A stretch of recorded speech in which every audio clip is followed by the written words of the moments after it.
My name is Mary Conquest. I'm your host for Safety Labs by Slice, the podcast where we explore the human side of safety to support safety professionals. We move past regulations and reportables to talk about the core skills of safety leadership: empathy, influence, trust, rapport. In other words, the soft skills that help you do the hard stuff.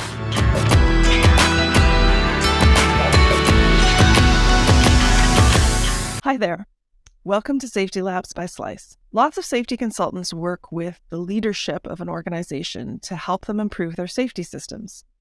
Our guest today does that, but she also focuses on working with people on the front lines. Today, we're going to discuss how she approaches this work and the skill that helps everyone, no matter what their position is, to improve company performance and lower injury rates. Angelina Badri is the founder and director of Universal Safety Wellness and has been successfully supporting businesses for over 15 years. Her clients include organizations in the mining, drilling, refining, construction, storing, and transportation industries. Her diverse experience helps her support businesses so they can overcome complex challenges, achieve measurable success, and professional growth. Angelina's holistic approach empowers leaders and frontline workers to achieve workplace excellence without any permanent non-fatal or fatal injuries. She supports the reduction of workplace incidents and injuries by helping organizations to strengthen their capabilities and to become their own first and last line of defense. Her hands-on approach and genuine care for the people she helps fuels her success. Angelina joins us from Brisbane. Welcome. Hello. Thank you. God, I was like, that sounds good when someone else introduces you. It always does. I want to kind of clap for myself and be like, you do well. Okay, so the problems that you address are systemic. But when we spoke before, you mentioned that your approach to tackling those systemic issues is often to work with individuals. Yes. Why is that? So what I find is that each of us have such diverse backgrounds, experiences, capabilities, and many people take a very genetic approach and think that there's a one answer fits all. But what I find is that when I'm working with organizations at varied levels, so from the board with the executives through to the front line, everyone has a different story to tell and different experiences. And, they can identify some biases or, even past events that have really shaped their thinking. And unfortunately, sometimes that thinking can be very limiting. So I like to have connected conversations to really understand individuals and their story. Where is it that they've come from? What are the experiences and really the factors that have led them to making the decisions that they make, either from an executive point of view and they're putting in strategies, or someone on the front line that has been thrown into a position and is just doing what they've seen others do, and that's all they know. Right. So speaking of the front line, you like to work with and to some degree focus on workers on the front line. Why do you think that's a good approach? For me, I'm a big advocate of really educating people, understanding that why. And what I find that, unfortunately, those that are getting injured in these high-risk environments are those in the front line, right? Those people that are experienced to that line of fire, the exposure of risk. So for me, I'm really passionate in helping them understand and really gain more clarity on how they need to strengthen their decision-making, how they strengthen their emotional intelligence, how they better communicate. What does good practice look like? What I'm finding, unfortunately, is that not many people really have an understanding. They usually share with me, well, Ange, I've just mimicked those before me, and sad to say, those before them didn't necessarily do a good job. And they tend to, unfortunately, especially, within Australia and the injuries that we've been having, people then just kind of go in blindly and do a job without really getting an understanding of the why. Why is that a critical control? Why is that important? Why should we be ensuring that we follow certain steps in a certain sequence? So it's really, there's been a concept of thinking that's been removed, unfortunately. Yeah. So you've mentioned then before not knowing what good looks like. And I was going to ask you, how does this manifest? And this is exactly what you're telling me, right? Yeah. Like in these different. Absolutely. And so, in many ways, right? And I think it's, once again, people's own comfort in terms of what they think good looks like. So I'll give you an example. I remember, I'm always one that wants the best for everyone. I always say be the standard that others aspire to be. But unfortunately, I've had these conversations, and when getting to understand people's motivations and what drives them and what good looks like for them, I'll be having conversations and they'll say to me, man, Ange, you're so harsh, you're telling us that these are areas we can improve. And, because I'm a very honest person in terms of feedback, like in a positive way in terms of how can we improve and what does that good look like? And many times I'll get a response of, well, if you think that we're not necessarily doing that great, you should see the contractors that were on site. Like we're doing better than them, or, hey, we're doing better than this company. They've had fatalities. We're not so bad. So interestingly, when people talk about what does good look like, they tend to think of themselves and being in this space that's good because they're benchmarking themselves against really poor performers. And to me, that blows my mind. I don't pat myself on the back like, you're doing all right because, the people next door have had a shocking incident rate, but you're close to being, the same in many ways. So on the front line, you had talked before about the importance of habits. What's the importance of habits and motivation? Yeah. So for me, I love to start conversations around understanding people's motivation, because that then really can tell me how it is that they form certain habits. So for example, when people are motivated by a tight schedule, deadlines, priorities, that really shapes their decision-making and then the habits they form. So are they taking continuous shortcuts? Have they conditioned themselves to really have a risk tolerance that isn't in the right place? So for example, we've taken the shortcuts because we've made that deadline, and it's okay then to kind of take these controls out of the equation because we've done so really, with a fine margin of not hurting someone. But that's okay. So you can actually, I tend to tell everyone when I go to a site, if you stand there for 5 minutes, don't have conversations, but just make observations, you can see the habits people form, from the simplest things of putting on your PPE, filling out your documents. If you watch someone in their natural state just go and do their job, you see the habits that they've formed, either it be the shortcuts or whatever practices.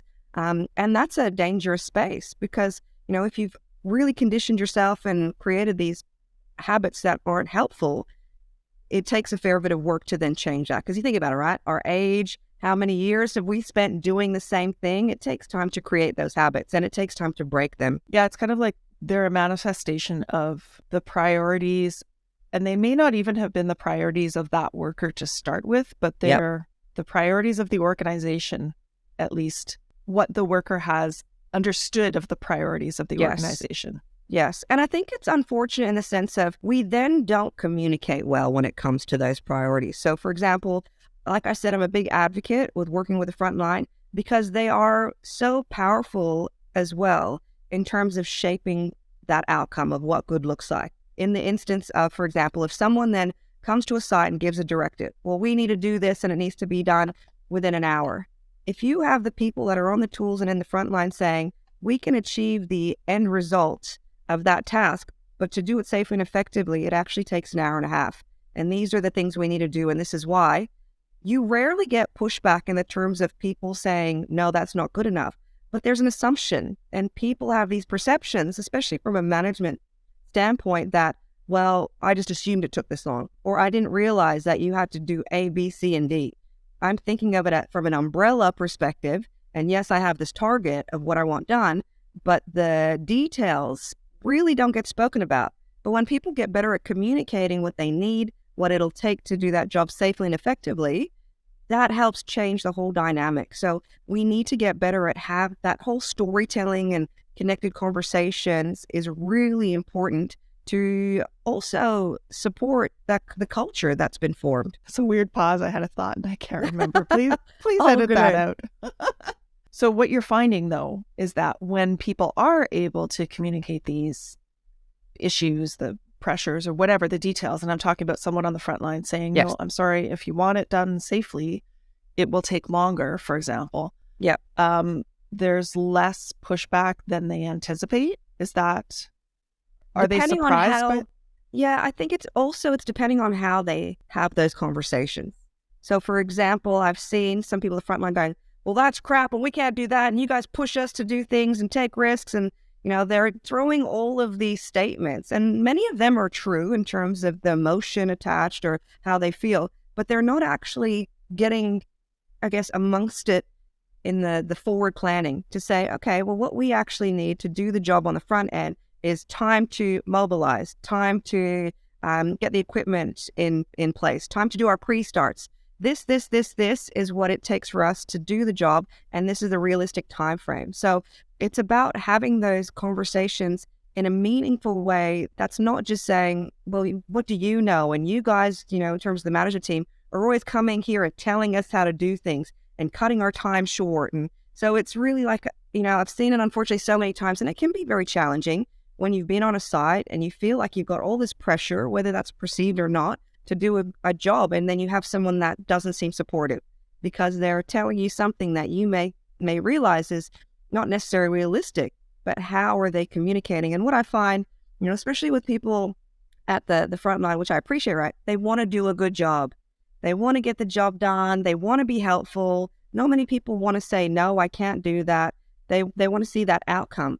But what we don't talk about enough, and I see this a lot even in management meetings and board meetings, we don't talk about the journey, and we don't celebrate the fact that we had adequate planning. We engaged with the right amount of people from different levels in the organization. We had effective review sessions. We continue to communicate. All of these things were fantastic, and we support that, and we got the outcome we wanted. Unfortunately, what happens many times is, great, we succeeded, then job was done. But sometimes there were multiple shortcuts that were taken to get that job done. So we celebrate an outcome and a result, but we need to really be scriptive in terms of giving time and acknowledging what those triggers or those actions were that were taken in a positive manner that got us there. So celebrating the process as much as celebrating Absolutely. the outcome. Yep, absolutely. If it was a good process. Yes. As long Because as it was it a good gives one. people the opportunity to really have an understanding. So, for example, as I mentioned, I've been in meetings, and when I'm talking about, because of these pressures or because of poor planning, these are some of the things that had to be done, and it added, stress on a lot of people. It added all of these things, and many people are oblivious to it, to be honest. Like, even in terms of having conversations, I really am excited when people get excited about the interactions in businesses, right? Because it can be challenging. So I'll have executives or senior managers, and we'll have a roundtable discussion, and they'll talk about, the encouragement of getting out to site and having, those conversations and encouraging the work people are doing. And then I kind of smile because I hear of then the interactions, and it's very much, hey, Mary, how'd you go? You doing good? Okay, great. Thanks. And then wow, I did a great job. That was a great conversation. And for them, they then unfortunately get this false perception that things are well, people are doing fine, their well-being is okay, they're not struggling, they don't need support. But to have those conversations, as I mentioned before, and to really sit there and be a storyteller and share that why and talk about, the hardship and put it in your perspective. Like, I've been to sites, and sometimes I laugh because I'm like, I feel like I'm the only one complaining. It's hot as hell. I don't know how you work out here. What the hell? I'm tired. This is exhausting. But then you get people feeling comfortable to want to share with you and go, well, yeah, you know what, Ange? Yeah, it's a bit challenging. We don't have enough areas where we can have a break in the shade. Our, schedules and our rotation is so tight. Our planning is this, in a way that's done so that we do feel affected. And then it gives you the opportunity to go, okay, well, let's talk about then your schedule. How do you plan your day? Are you doing, most of the heavy lifting, so to speak, in the hours where it's cooler? Like, how do we look at how you work in a way that we're not negatively impacting your well-being? Because unfortunately, that's what I'm finding more and more of. There's this, outward look of how people are doing. But when you have those conversations, people are struggling in the workplace. Their mental and emotional and physical well-being is really not in a place where it should be. And they don't tend to share their struggles. And sadly, it ends up with more repeated cases of people being negatively impacted. The suicide rate in this industry is, it's unfortunate and it's crazy, but we need to be able to have more proactive measures and conversations and activities to really help people not have to be in this state of having to survive in their workplace, but enjoying what they do, thriving, because it should be something that we enjoy doing. We spend so much of our lives in a workplace that, if you ever meet me out on a side, you'll hear laughing. You'll hear me having fun because it should be the case. I was thinking that that's kind of a result of celebrating outcomes instead of processes. So Yep. what happens is, you get the outcome you wanted and you celebrate that, and management doesn't realize that there were a bunch of shortcuts taken. Yeah. And so that becomes the new norm. Yep. They think, oh, well, we can obviously do this in this short time frame. And Yep. unless they've heard those stories, then they assume that it's all good, right? Absolutely. You're on the money. It was interesting. I do a lot of motivational speaking at these work sites. There can be a lot of challenging environments and organizational cultures that have caused a lot of unease in people. And the workforce, no fault of their own in a sense, can get to that point of frustration, feeling like they're not being heard. And it was interesting as I was doing these sessions, and they were frontline leaders, so your supervisors, superintendents, people that have the ability to influence others. And we were having these honest conversations and talking about performance, and those comments were raised, right? Like, oh, well, the tasks that we get done, it's unrealistic, it's this. And then I'm always interested because I then ask, well, how did you have a conversation about it? What managers hear and what I see when I go with them in the coaching session is you're just saying, yep, the job is going well, you've got everything in place. But now when I have an honest conversation with you, you're telling me that the piece of equipment that you're doing the job isn't actually, it's not fit for purpose, basically, right? You're using a loader for something that you should be using another piece of equipment for, because you don't have the availability of that at the moment, or because of scheduling, because of all these other things. But yet that piece of information isn't shared. And at the end of the day, if people are informing others, those decision makers, that, hey, we can't do this because we don't have fit for purpose equipment, we don't have the tools in place, we don't have adequate controls in place, they then have the means to put measures in place so that we're not playing Russian roulette, basically. And sadly, on some sites, I've had these honest conversations with executives and said, unfortunately, on your side, it's not an if, but it's a when that someone unfortunately will be injured, because I can see the practices, I can see the accepted norms, the risk taking, and it's unfortunately something that's become systemic here in the way that you operate. I always say to people, when you're in a business, how do you describe how you do business? The way we work here is. And I said, if people are having these honest conversations with me and saying, well, we take shortcuts, we don't give a shit, we just do what it takes, I go, that's not a very good place to operate in. A lot of this is about assumptions as well, right? Yes. Like assuming that other people know things that you know from your level, Yep. whether that's Yep. frontline or management or executive. So you talk about connected conversations. Yes. How would you define a connected conversation as opposed to a disconnected conversation? Sure. For me, it's about demonstrating genuine care and compassion. So when you have a conversation with someone, you're really giving them the time and the space and being open and vulnerable and transparent with them. So I always think about storytelling, right? Getting to know someone and sharing something about you with them.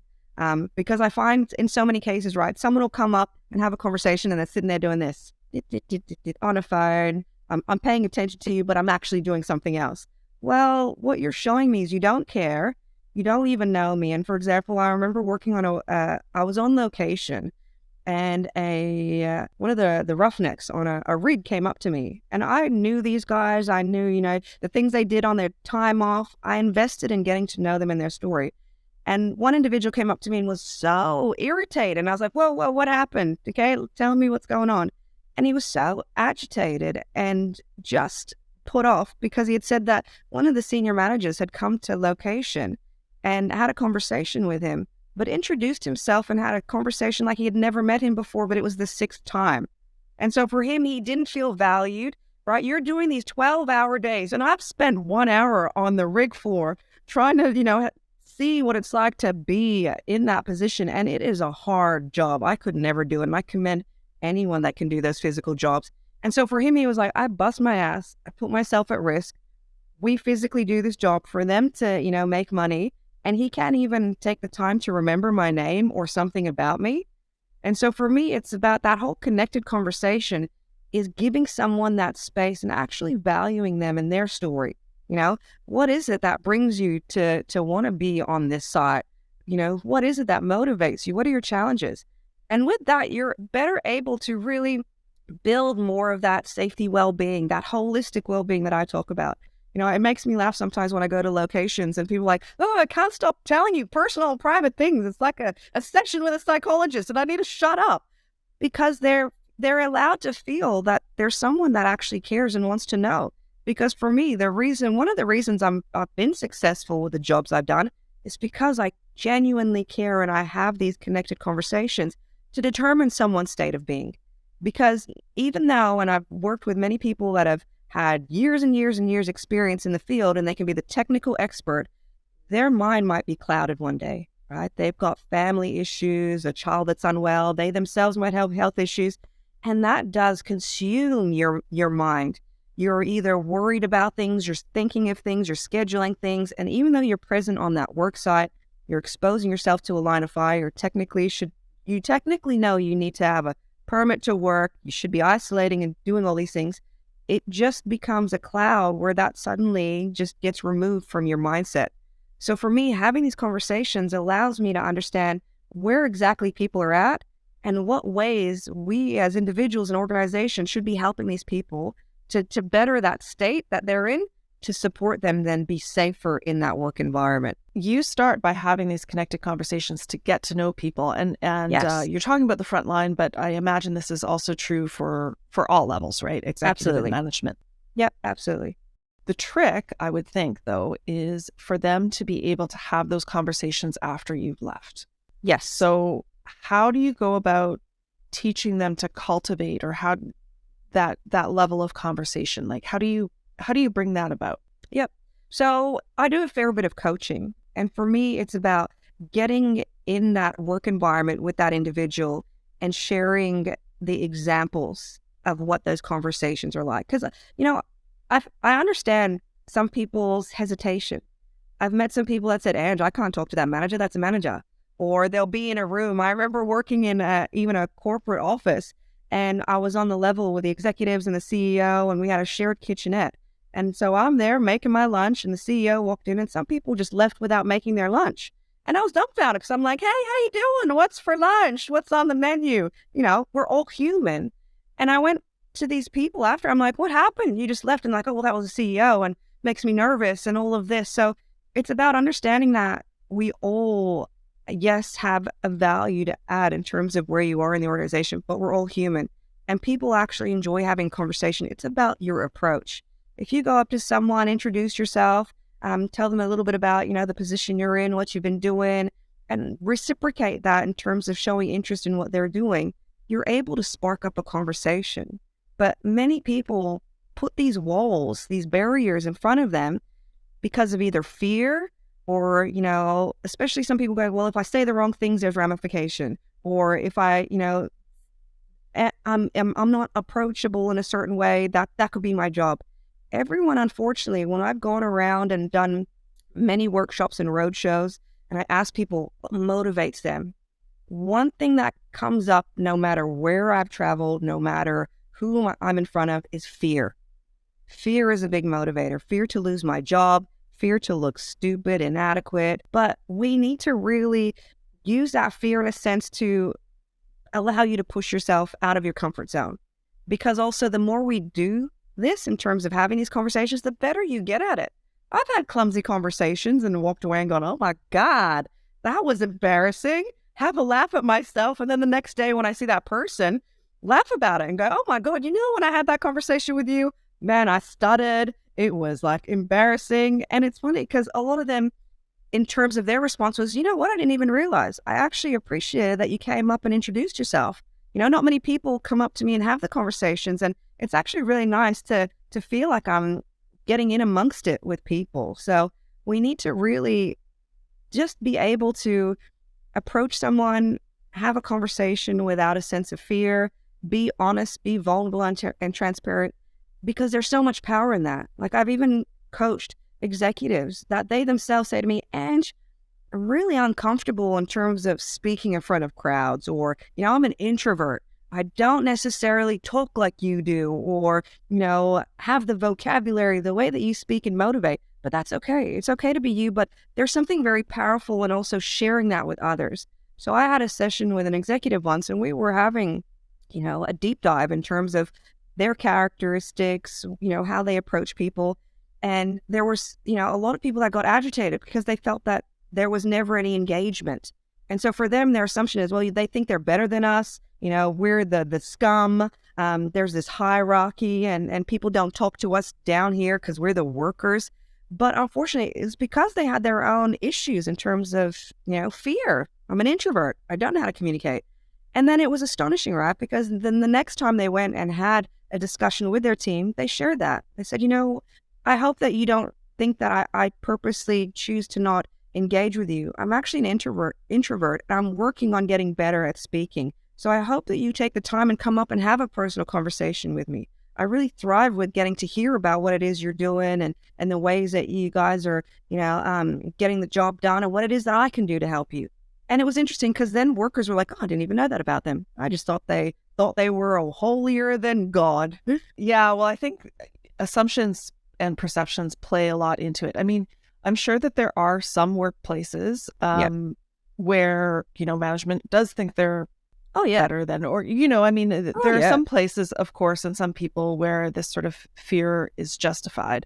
Yes. But I imagine, and you could tell me how often that most of the time, it's just we fill in the blanks. If there's a blank, we fill it in with our assumptions. Absolutely. And so you coach them. Do you coach people on the front line as well? Or yes. Yeah. So I find for me an important thing and something that I value is really supporting the individuals that are exposed to the line of fire and helping them to better communicate.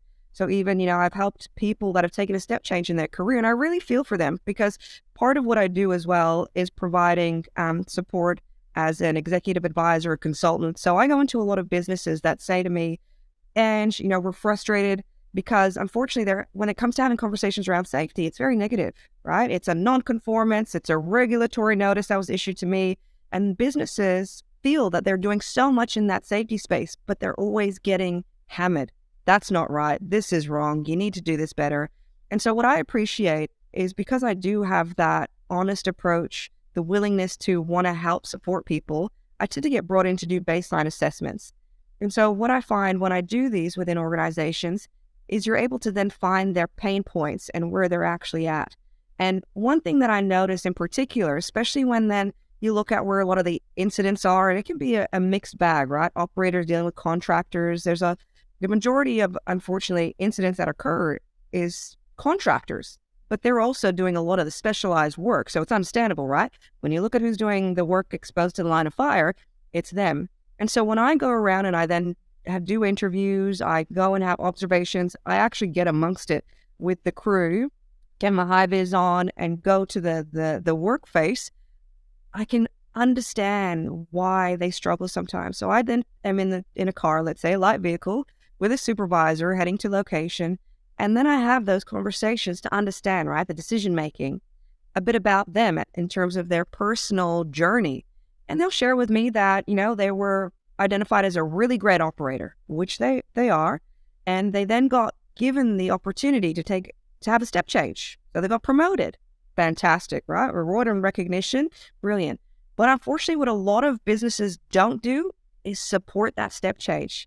They don't help them to give them the tools, the understanding of what it means to now be a supervisor or a superintendent, whatever role they're in.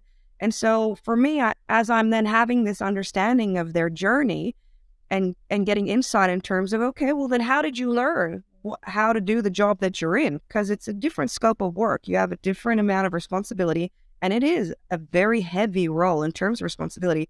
They just tell me, well, Ange, I'm really mimicking what the guy before me did. And which is really unfortunate, right? Because sometimes I'm like, well, he was not that great. So even the mannerisms, right? The way that they then speak to people, this whole, I'm going to degrade you. I'm going to treat you like shit. I'm here to have a bit of a godly complex because I'm the operator and you're the contractor. It's not an effective way to manage. So for me, having these conversations and then observing and questioning, like, well, what was the process of your planning? Where was your risk management? evaluation that you did? Where are their capabilities? Did you review their processes? It's challenging because they say, well, I didn't know how I had to do that. And so for me, I find that if you then empower them with that understanding and the ability to really be supported and nurture their development, wow, performance just changes so much. Not only with that individual, their capabilities, their well-being, but there's a massive flow-on effect with the greater team. So do you think it's then the organization's responsibility to sort of foresee the fact that when someone changes levels, yes, and steps into a very different kind of role, that they should by default be yes, providing? Yeah, absolutely. Absolutely. And unfortunately, I saw it was a little more stressful as well for people when we had, the first of COVID-19 hit, the pandemic, because a lot of businesses, they streamlined. They got rid of a lot of people, went lean, and then went even through the process of change management without doing it very well. So they gave people more responsibility, more tasks to do, with also not giving them that support. And for some reason, unfortunately, and when I say it, everyone kind of agrees with me, when it comes to organizations and their appetite for safety and investing in it in terms of the funds, it's usually one of the things that gets targeted when they look at budget cuts. The next thing is training. So unfortunately, there's a partnership between the two that we need organizations to change their thinking around. Because one of the things that I say it multiple times, if you invest in the development of your people, you empower them, you have a greater a workforce that have the greater ability to be high performance leaders. But unfortunately, a lot of organizations, once again, don't really know what that looks like. I see some businesses try and they'll say to me, well, Ange, we sent them to do a cert. I sent them on a course, or like a one-day course that's now meant to make them, become an exceptional leader. That's a big ask. We need to see and understand that it's a process of nurturing someone's development. Because I'll come back to the start of our conversation about it's the individual, and we all come with different experience and capabilities. So you and I may approach something and need very different types of training because you excel because of your experience in an area that I may be weak on, and vice versa. So it's what exactly do we need as that individual? What personal development plan do we create to support that person? And it could be decision making. It could be effective communication. There's so many things that really holistically are factors that enable us to be strong leaders. So one of the areas, I do encourage businesses to do is look at their learning and development parts of their business and identify what that looks like to nurture and create an empowered workforce. I can see how someone just stepping into management would think, well, I'm waiting for them to tell me what to do. And then the people above them saying, well, we were waiting to hear any questions. We said, do you have any questions? Yep. But they don't know what questions to ask. Spot on. I swear you must have been recently sitting in on a conversation I had. One of my clients even, was looking at changing the structure of their health safety training team, and obviously went through some changes, looked to mature, so wanted to bring in a manager, did so. And then it was interesting because then having the conversation with the manager, there's a business strategy, but for them, they were also looking for the business plan for them to execute, when the expectation was that they'd be brought on to also help develop that plan. So once again, their experience, right? If you come from operating with very mature organizations, a lot's in place, to be honest. Like I've seen two different streams of people and their capabilities. The one that goes into organizations with everything already mapped out and developed, right? The big international companies that have gone through their process of maturing their growth pains and now have everything fine-tuned. So you basically will come in and they're like, yeah, Mary, this is the procedure, the documents, your checklist. All you have to do is do the doing. Versus others that aren't necessarily there in their journey, but they'll require you to come and be an advocate for change and develop those processes. But a lot of people struggle with that because they don't have the experience. They're unsure of how to develop those tools or what that looks like or what those expectations are. So it's really important to have those conversations, as we've been saying, to understand what is the experience people are bringing into the organization and where have they come from. to help you get a better understanding of their capabilities, and even potentially how much they need to be nurtured. Because if they haven't done it before, a lot of people struggle, or they leave it, and there's an expectation that work's been done or processes have been developed. And then when the time comes to having that review and saying, okay, well, we set this deadline, nothing gets done, it's unfortunate because they just didn't necessarily have the capabilities, and they didn't also have the conversations to say, I'm not too sure how to do that. Can I get support? Or they just kind of let it fall and nothing happens. Yeah, it's a vulnerable position to be in, to admit that, oh, you've brought me in as an expert. Yes. But I'm still not quite sure what you want. Yes. So yes. It's difficult. So for a lot of issues pertaining to fit, you believe in honest conversations about people's talents and tasks, and that we should, and quoting you here, elevate people to the level that they can achieve. Yes. So honest conversations, in my experience, often mean difficult conversations. Yes. Or can mean that, but often. So how can people ensure that uncomfortable conversations are also good conversations? Yeah. For me, I always say it comes from always being compassionate and upfront, but having an objective in mind as well, and being very descriptive. So I'll give you an example. I was working in a leadership position, and I had a team that I managed, and I reached a point of getting quite frustrated because I walked into this role. Once again, we talked about assumptions and perceptions, right? That my team were technically strong, had capabilities. So in my mind, I was there to, define the strategies, give the plans, and they'd have the capability to execute. Now, unfortunately, and in this position, we were in the contracting space. So there was a level of expectation of quality when it came to providing information to our client. And what I was finding is that, my team didn't necessarily have the capabilities at the level that I expected. And so I had to invest a lot of my time to then rectify and get the work to the standard that the clients accepted. And I got to a point where personal reflection, I couldn't keep having this Band-Aid approach, right? To me, I shouldn't have continued to also have done all the heavy lifting, so to speak, to get something to a level where I should have actually had those conversations to support my team.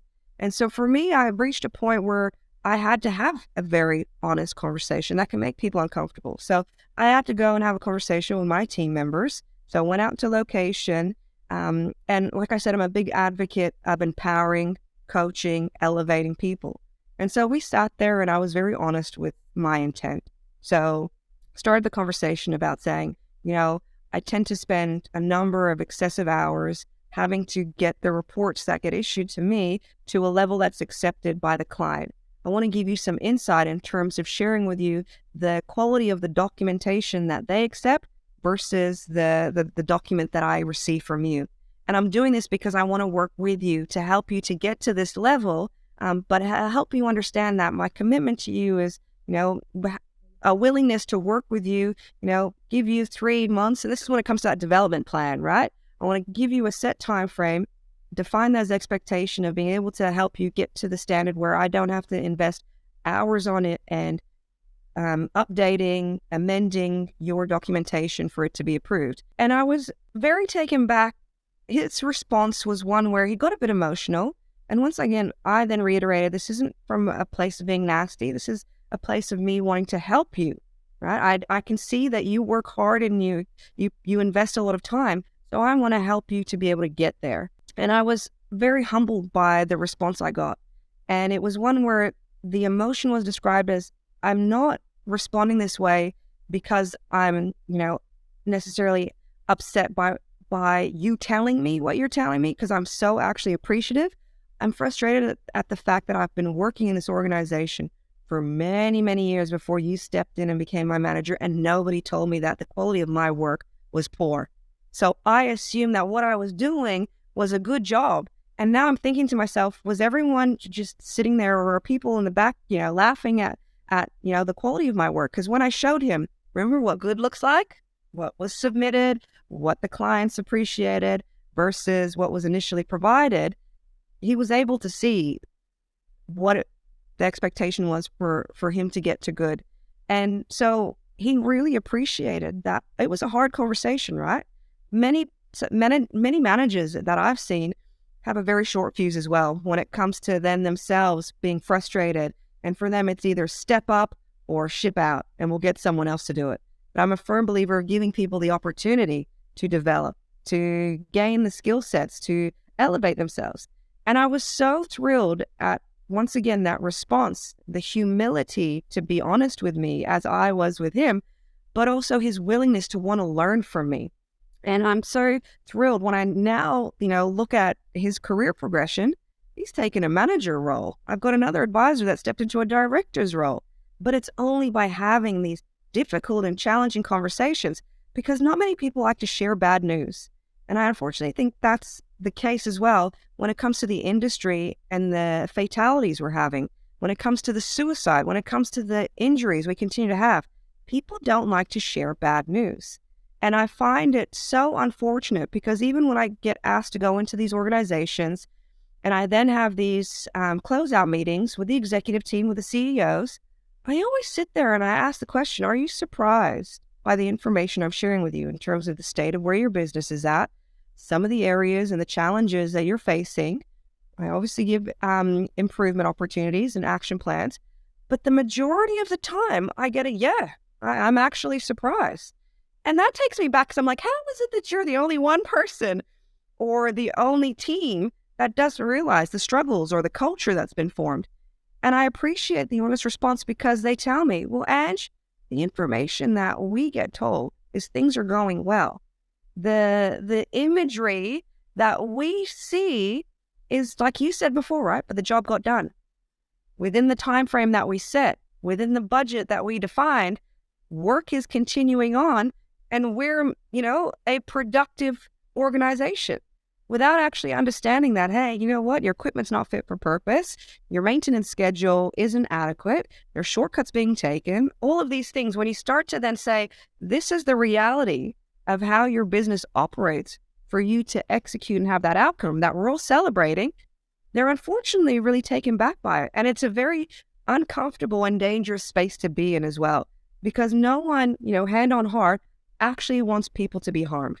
When I talk to businesses and I say the cost of doing business should never be someone's life, they sit there and they agree. Like, I remember when I first started, in my safety career, I worked in oil and gas, and I was dumbfounded by having conversations at that time.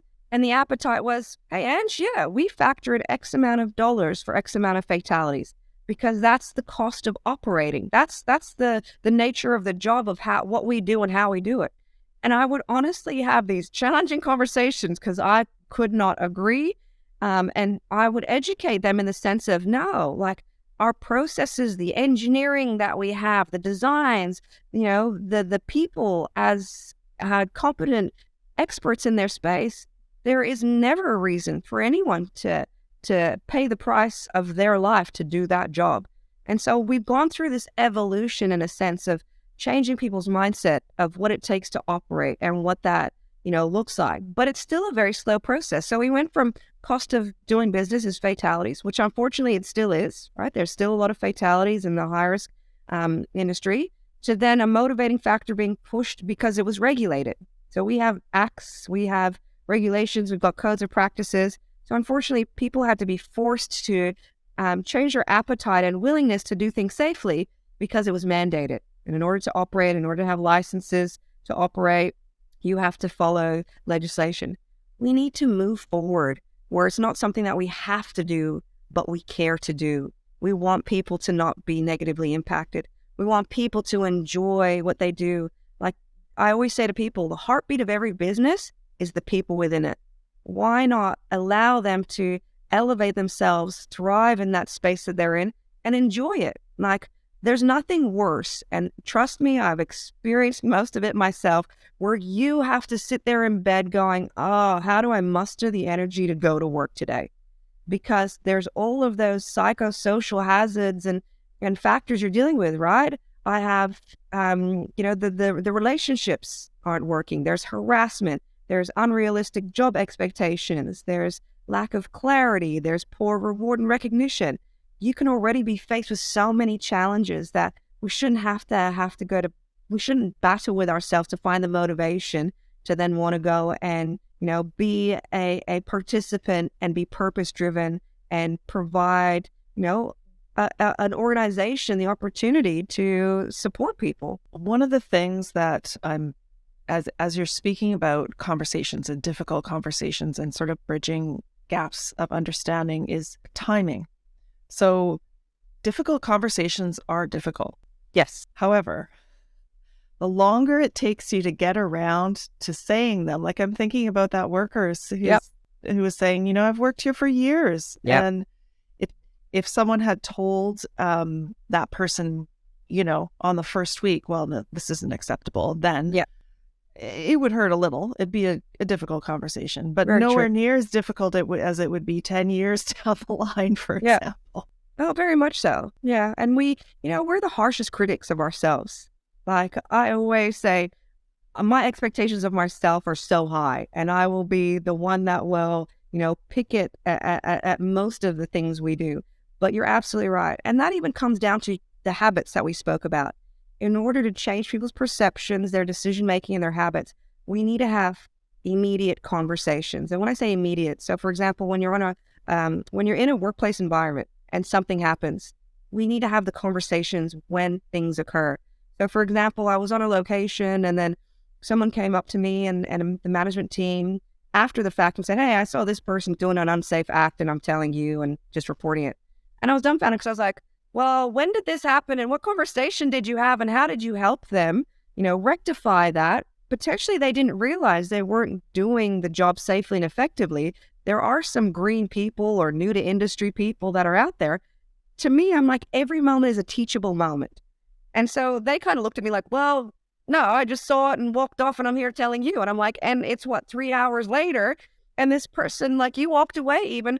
How do you walk away from the potential of someone harming themselves? Like, I think I really take on such an aspect of caring for individuals. I couldn't live with myself if I walked away. And I've had some awkward conversations, right? Being in an industry that's very male orientated, having someone be like, "Love, what are you going to tell me? I've been in this game for over 40 years. And I'll say, "I know, right? I'm sure you don't want me standing here, but I cannot walk away knowing that you could potentially hurt yourself. So I'm going to help you do that safely. I'm going to help you get the right equipment. I'm going to be a supporter, an advocate to get you to do this job safely and effectively."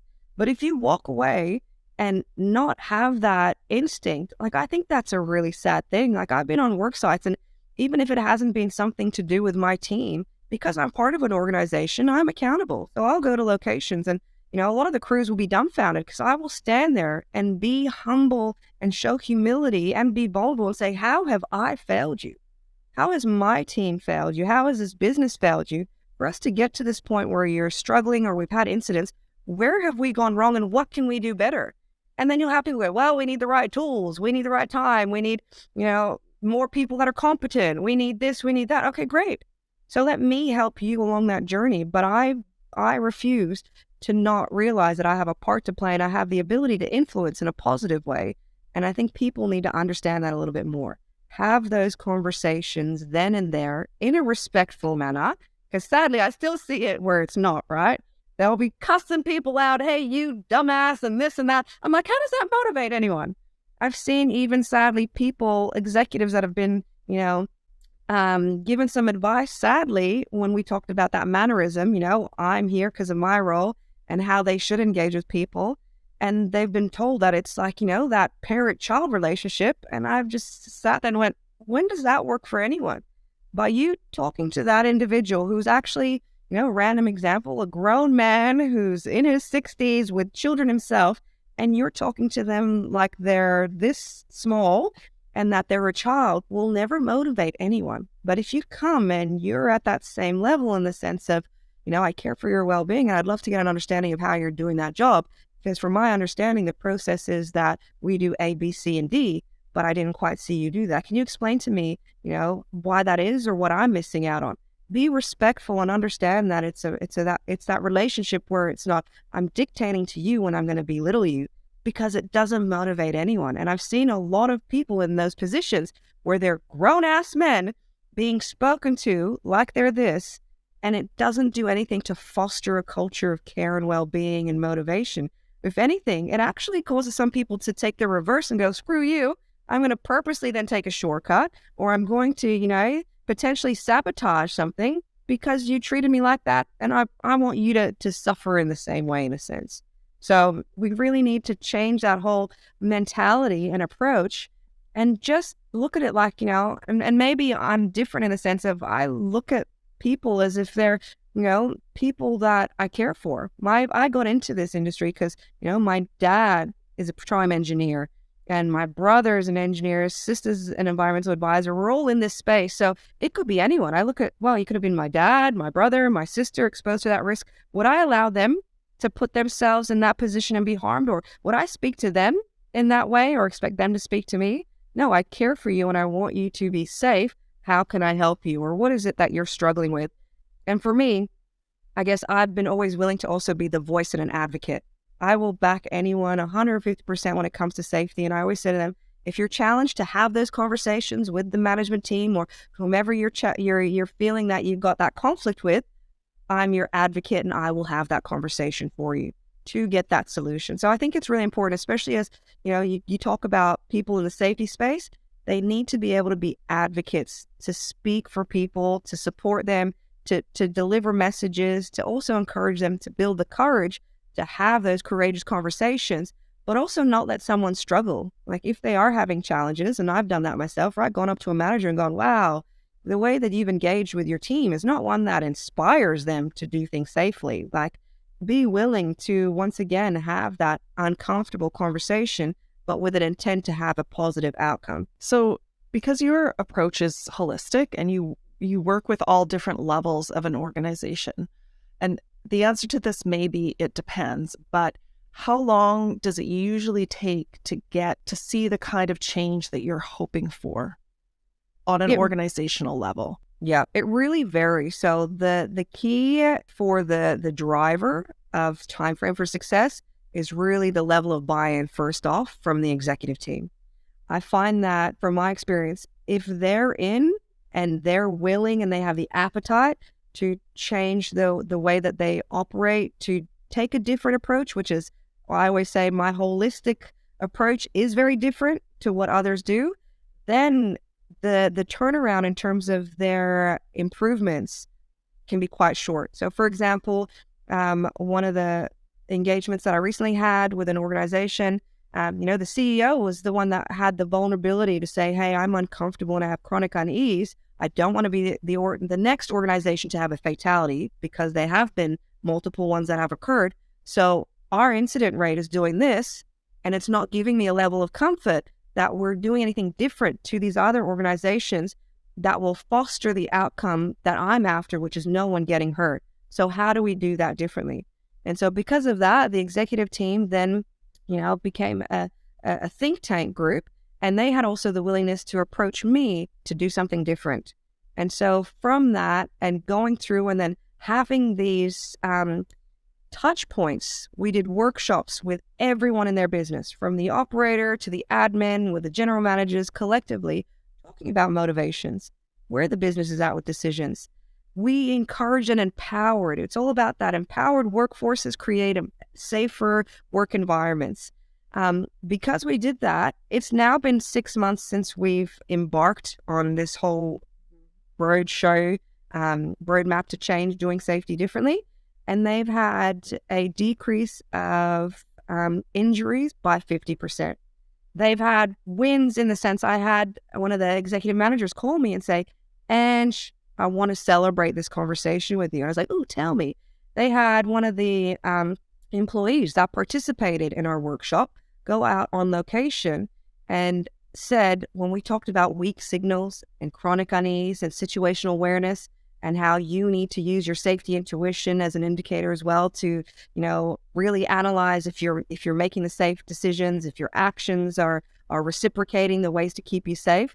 They actually had a conversation on location with one of the clients saying, I need to have one of the operators here to ensure that the equipment's isolated. We need this to do it safely. So I'm going to stay here and wait till you provide that before I put myself at risk.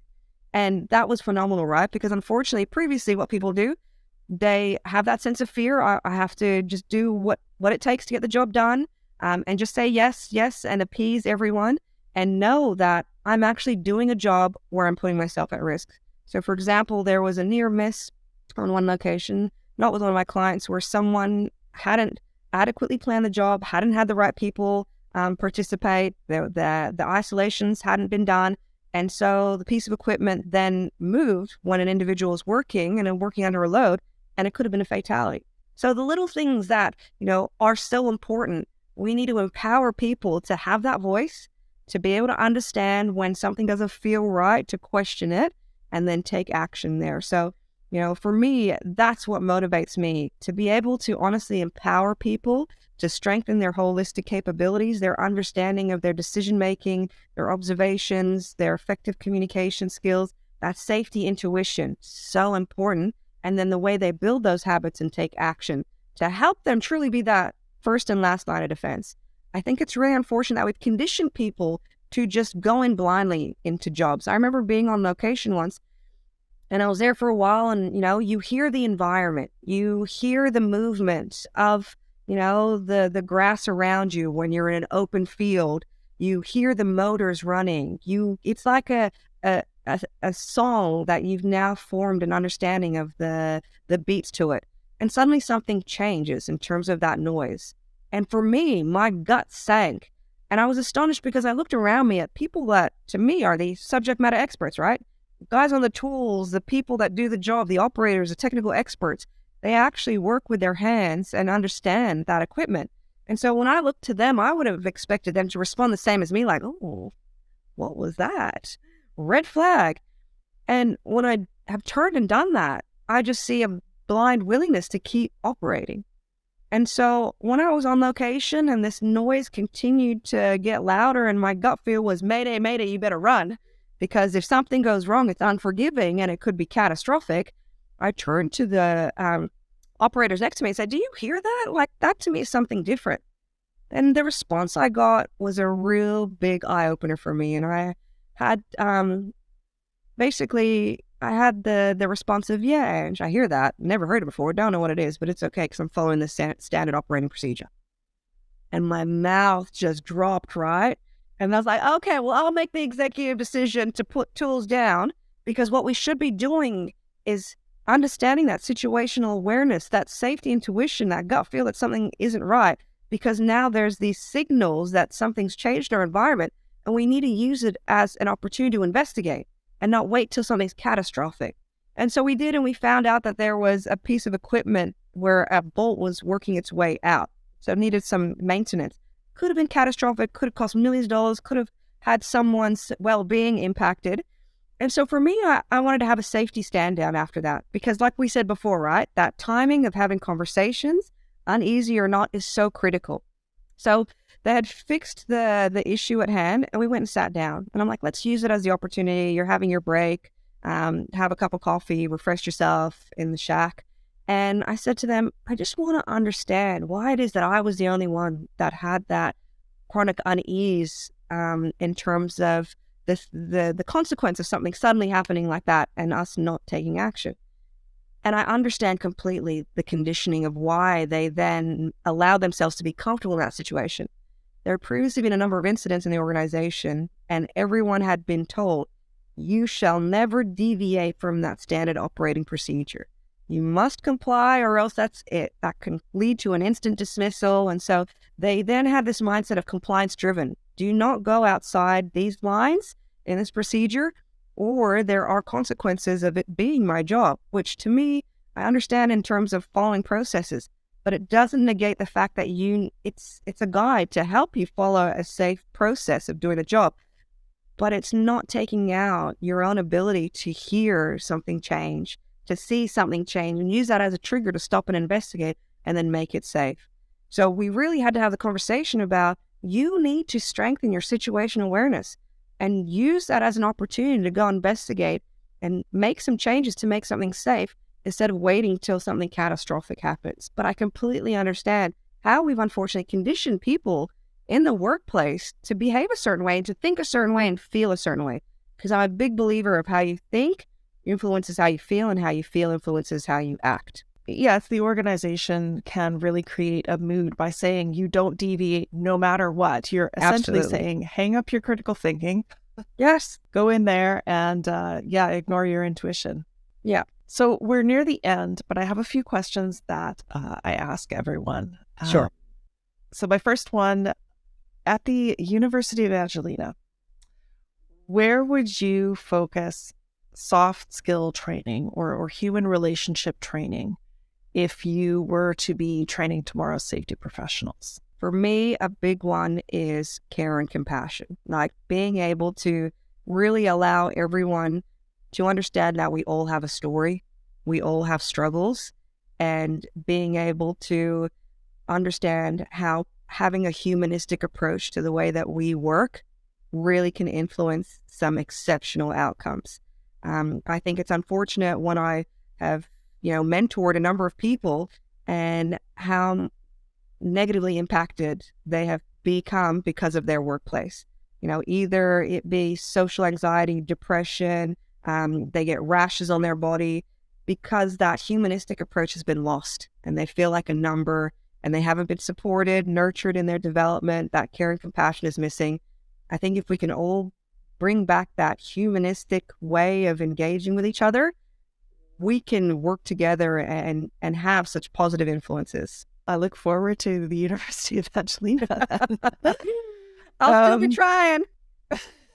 So that was going to the future. Now, if you could go back in time to the beginning of your safety career, what's one piece of advice that you might give yourself? I actually think it would be the importance of investing in myself, in the sense of understanding that it's a work environment, a workplace, an organization has the ability to impact you, either positively or negatively. But it's me that has to control myself and take back my power. I learned the hard way in being in some organizations that were very challenging. I had a manager that was very, a dictator. I had, I did a rotation. I've done FIFO. I always kind of, I think, had that mentality, especially going through the educational system and, being drilled. Hard work is the key to success. But unfortunately, hard work in many organizations mean you get more work and you can be bombarded with a hell of a lot more. And unfortunately, I had done that in a section of my career where I gave and I gave and I gave and I gave, thinking that, well, you know what? The organization will give back, in the sense of realizing that my health was being negatively impacted, but it was still a take relationship. And unfortunately, my well-being was impacted. I, suffer from an autoimmune disease and a heart condition. And so I ended up having to take so much time to actually help myself go back to being at the state I was at before I gave and I gave and I gave. But that took a lot of me having to change my attitude and mindset of how I operate in a workplace. So, for example, referring back to my own sphere of influence, what is it that I can control versus an organization? We can be very passionate in the safety space and think, but I've got the solution and the business should be doing this and nobody took on my idea. But is that your role? Is that the part that you play? What can you influence? What is it about your well-being that you should be doing in terms of focusing on your mindset, your well-being, and then allowing yourself to positively impact others? So I think if I could do that earlier on in my career, I wouldn't have had the struggles I did with my well-being.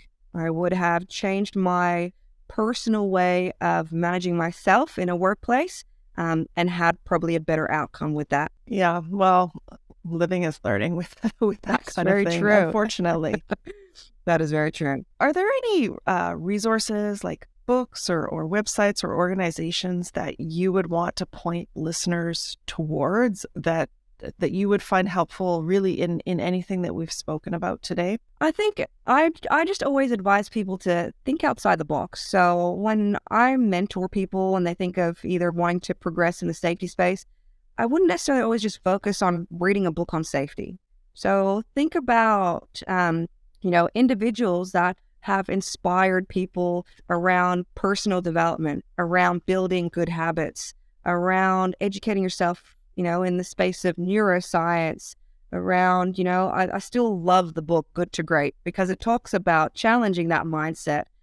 So I always say to people, where you can, think outside the box. When I talk about my holistic approaches, I've educated myself in different areas. I've done natural therapies, holistic counseling, find other ways to be able to think of ways to approach things differently. It's very, people kind of laugh when you have conversations and people are struggling and you start bringing up things like art therapy or music and ways to inspire people to focus on self-care. So if anything, think outside the box and find other ways to, develop that holistic aspect of who you are and what makes others who they are. Good advice. I think we can all learn from looking at the same thing through a number of different lenses. Absolutely. And I think it's a good example. So even, in the mining space, they talk a lot about high reliability organizations, and that all came from the aviation field.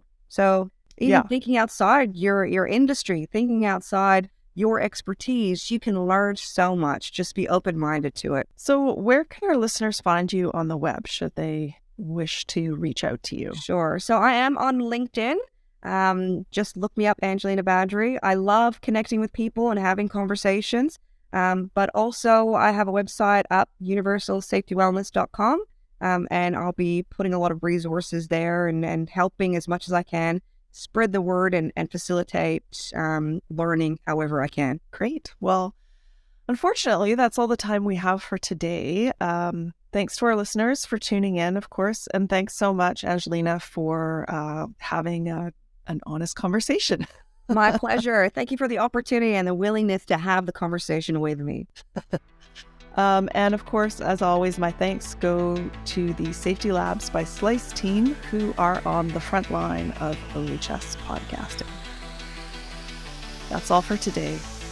Bye for now.